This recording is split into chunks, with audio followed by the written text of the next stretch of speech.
Hello friends, today we will discuss about spherical mirror. जैसा कि आज हमने प्रीवियस लेक्चर में स्फेरिकल मिरर के कुछ केसेज लिए थे, आज उसके आगे हम लोग डिस्कस करेंगे और उसके बारे में देखते हैं।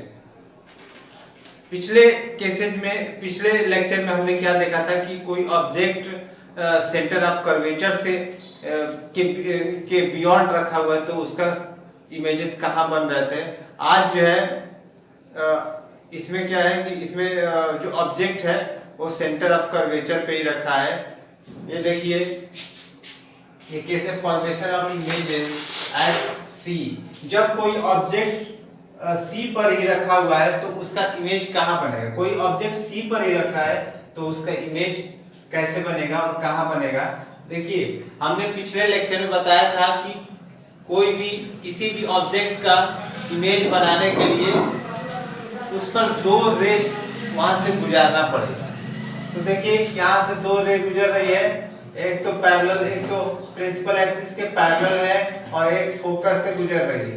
तो हम जानते हैं कि फोकस से जो रे गुजरती है वो आफ्टर इंसिडेंट, वो जो पैरेलल प्रिंसिपल एक्सिस के पैरेलल कोई रे जाती है तो इंसिडेंट के बाद वो फोकस से गुजरती है। और कोई फोकस से जाती है तो आफ्टर इंसिडेंट जब कनकेव मिरर से टकराती है तो वो पैरेलल हो जाती है।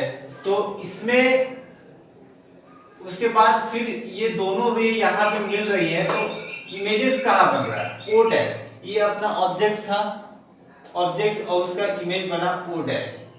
तो इससे ये कंक्लूजन निकलता है कि जो अपना इमेज होगा वो सी पर ही बनेगा। सी का ऑब्जेक्ट, सेंटर ऑफ कर्वेचर का इमेज सी पर ही बनेगा और ये क्या होगा, इन्वर्टेड होगा। जैसे ये ऑब्जेक्ट ऊपर रखा हुआ तो ये इन्वर्टेड, उसका उल्टा बन रहा है। और ये दोनों रे आपस में टकरा रही है तो ये रियल बनेगा। और सेम साइड, जिस साइड का ऑब्जेक्ट होगा उसी साइड का इमेज बनेगा। अब दूसरा इसका केस क्या है कि formation of image object at focus. जब ऑब्जेक्ट को फोकस पर ही रख दें तो उसका इमेज कहाँ बनेगा। तो देखिए, इसमें यहाँ पे फोकस पर ही ऑब्जेक्ट रख दिया गया है तो अब यहाँ से दो रे गुजारेंगे, रे गुजारेंगे। यहाँ से एक प्रिंसिपल एक्सिस के पैरेलल जा रही है और एक ऐसे टकरा रही है। तो प्रिंसिपल एक्सिस के पैरेलल जो रे जाती है तो आफ्टर इंसिडेंट वो फोकस से गुजरती है। तो ये फोकस से गुजर गई। अब यहाँ से इधर रे जाएगी नहीं तो हम इसको पीछे एक्सटेंड कर लेंगे, इमेज के फॉर्मेशन के लिए एक्सटेंड कर लेंगे। तो ये क्या होगा कि ये पैरेलल बिल्कुल समानांतर हो जाएंगी, ये दोनों जो है रे समानांतर हो जाएंगी। और हमें मालूम है कि दो समानांतर रेखाएं कहाँ मिलती हैं, इनफाइनाइट में मिलती हैं। दो समानांतर रेखाएं इनफाइनाइट, तो इमेज कहाँ बनेगा, अनंत, इनफाइनाइट पे बनेगा।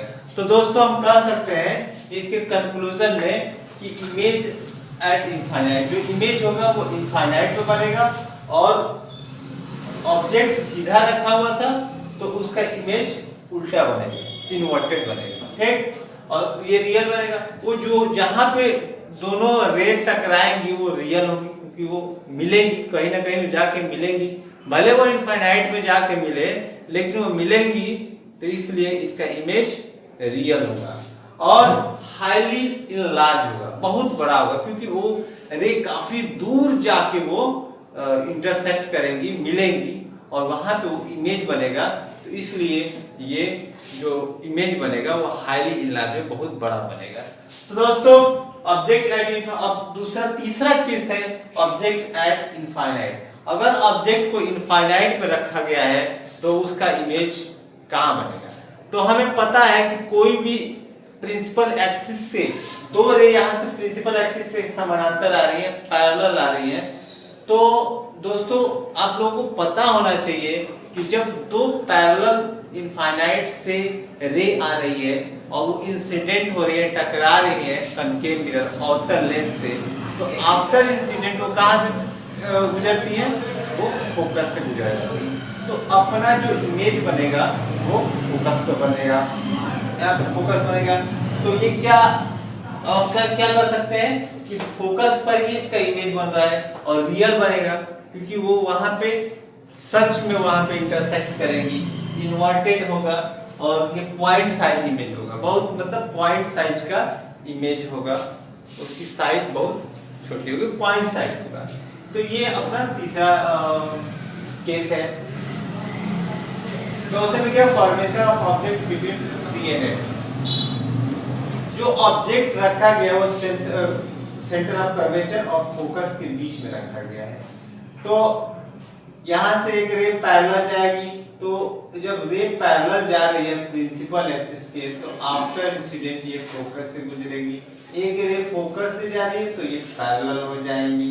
अब ये जो इसका इमेज बनेगा वो सेंटर ऑफ कर्वेचर के पीछे बनेगा। तो इसका कंक्लूजन ये निकलता है कि जो इमेज बनेगा वो बियॉन्ड सी बनेगा, इन्वर्टेड बनेगा, रियल बनेगा, मैग्नीफाइड, थोड़ा सा बड़ा बनेगा, जितना ऑब्जेक्ट होगा उससे बड़ा। अगले केस है formation of image between F and C, focus और पोल के बीच में रखेंगे। तो क्या होगा, वही केसेस करेंगे, वही केसेस अप्लाई होगा इसमें। पैरेलल तो उसके बाद इंसिडेंट होगा तो वहां से फोकस से गुजर जाएगी।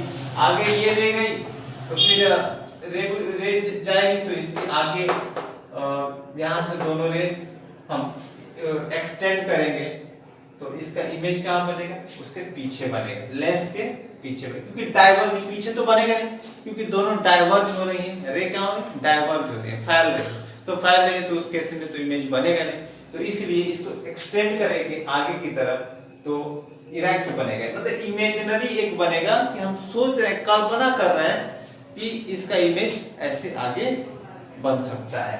तो क्या होगा, बियॉन्ड मिरर होगा, इरेक्ट होगा, वर्चुअल, इनलार्ज, मैग्नीफाइड। अब इमेजेस ऑफ कनकेव मिरर क्या होता है, इसका यूजेस क्या होता है, यूजेस क्या होता है, ये टॉर्च में यूज करते हैं, सर्च लाइट में यूज करते हैं, व्हीकल हेडलाइट, डेंटिस्ट यूज करते हैं कनकेव मिरर का, ताकि उसको क्लियर देखा जा सके। तो उम्मीद करता हूं कि आप लोग को ये वीडियो अच्छा लगा होगा, तो प्लीज इसको लाइक और शेयर कीजिए। Thank you for watching this video.